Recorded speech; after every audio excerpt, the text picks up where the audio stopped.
What's up, folks? So, pupunta tayo ng Patol. Bibili tayo ng vape kay Kuya. Tara.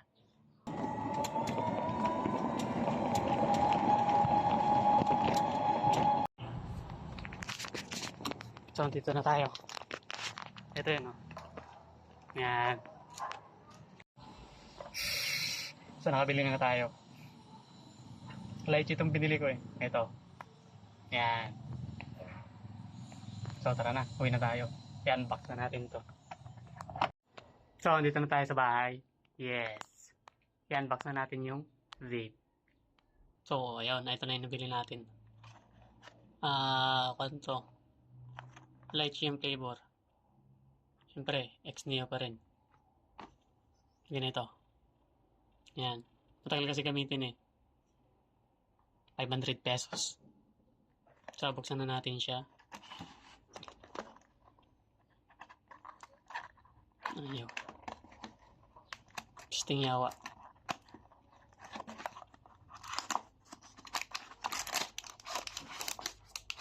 Tingnan natin kung walang lace.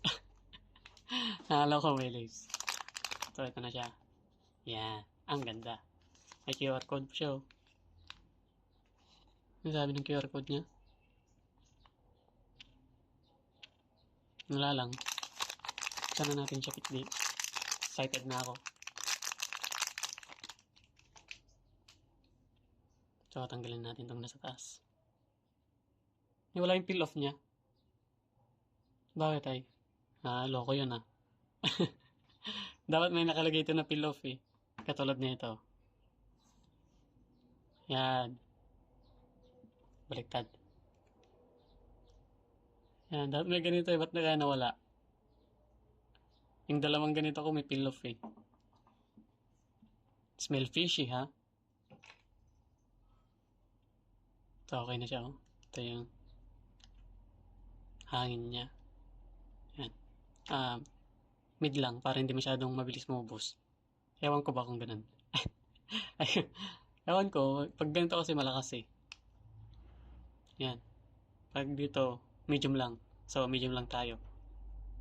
Tapos, subukan na natin siya. Bango.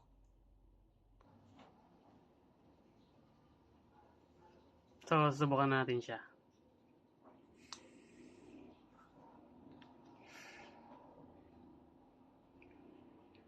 Parang iba lasa. Yan, sabi niya. Makita? Hindi makita. Ay, sorry.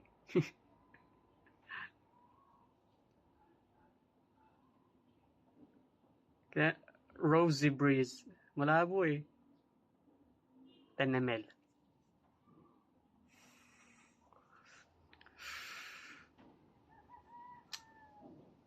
Mas matamis yung isa. Parang hindi lychee ah. Mas matamis yung isa. Pero okay naman. Gumagana siya. Mas matamis nga lang yung isa. So, yun lang. Salamat.